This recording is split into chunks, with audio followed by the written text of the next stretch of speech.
Hi friends, കോട്ടയത്ത് രാമശ്ശേരി ഇഡ്ഡലി കിട്ടുന്നൊരു സ്പോട്ടുണ്ട്. ഈ ചേട്ടൻ്റെ സ്വദേശം രാമശ്ശേരി തന്നെയാണ്. ചേട്ടൻ ചെറിയ രീതിയിൽ ഫേമസ് ആയിട്ടുള്ള ഒരാളാണ്. ഈ രാമശ്ശേരി എന്ന് പറയുമ്പോൾ പാലക്കാട്ടിലെ ഒരു ഡിസ്ട്രിക്റ്റാണ്. അവിടെ ഒരു പാരമ്പര്യമായിട്ട് ഉണ്ടാക്കി വരുന്ന ഒരു പ്രത്യേക ടെക്സ്ചറിലുള്ള ഒരു മിക്സ് ഓഫ് ഇഡ്ഡലി ആൻഡ് ദോശയാണ് ഈ രാമശ്ശേരി ഇഡ്ഡലി. അത് ഉണ്ടാക്കുന്ന കാണാനൊരു പ്രത്യേക ഭംഗിയാണ് കേട്ടോ.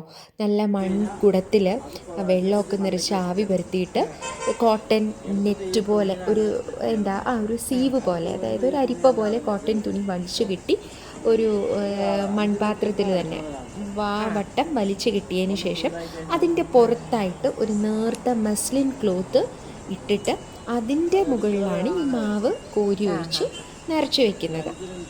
അതിന് ശേഷം മൂടി വയ്ക്കും. ഇത് തുറക്കുന്നതാണ് കാണാൻ രസം എന്നാണ് ചേട്ടൻ പറയുന്നത്.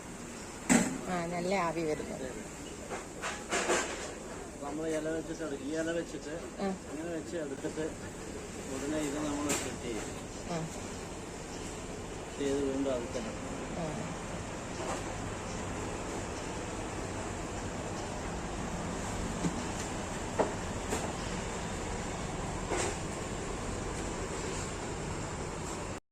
തുറക്കുന്നത് ചേട്ടൻ നല്ല വിശദീകരിച്ച് പറഞ്ഞു തന്നു. അതെടുത്തതിന് ശേഷം മസ്ലിൻ ക്ലോത്തും ഇഡ്ഡലിയും സെപ്പറേറ്റ് ചെയ്തിട്ട് പ്ലാച്ചിയില എന്ന് പറഞ്ഞൊരു ഇലയാണ് കേട്ടോ ഇത് സെപ്പറേറ്റ് ചെയ്ത് ഇത് തട്ടിലേക്ക് ഇടാൻ വേണ്ടിയിട്ട് ഉപയോഗിക്കുന്നത്. ഇതിൻ്റെ ഇടയ്ക്ക് ചേട്ടൻ്റെ പേര് പറഞ്ഞു, ജീവാനന്ദൻ എന്നാണ്. ശരിയാണ്, ചേട്ടനെ നമുക്ക് ഗൂഗിളിലൊക്കെ സെർച്ച് ചെയ്താൽ കാണാൻ പറ്റും. ഞാനൊന്ന് സെർച്ച് ചെയ്തൊക്കെ നോക്കി. ചേട്ടൻ്റെ ഇഡ്ഡലിയും ഫേമസ് ആണ്, ചേട്ടനും ഫേമസ് ആണ്.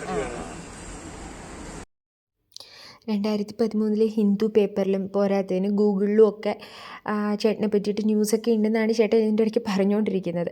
എനിക്ക് തോന്നുന്നു പാലക്കാട്ടിൽ ഈ ഒരു ഡിസ്ട്രിക്റ്റിൽ ഇത് നന്നായിട്ട് ഉണ്ടാക്കാൻ അറിയാവുന്ന പാരമ്പര്യത്തിൽപ്പെട്ട കുറച്ച് പേരാണ്. അതുകൊണ്ടാണ് ഇതേ ടെക്സ്ചറിലും ഇതേ ടേസ്റ്റിലും നമുക്കിവിടെ കഴിക്കാനും കിട്ടുന്നത്. അപ്പോൾ പെട്ടെന്ന് കഴിക്കണമെന്ന് തോന്നിക്കഴിഞ്ഞാൽ നമുക്ക് അടുത്തും രാമശ്ശേരി ഇഡ്ഡലി കിട്ടും. നല്ല ടേസ്റ്റാണ്. 3 ചട്നി ആയിട്ടാണ് സപ്ലൈ ചെയ്യുന്നത്.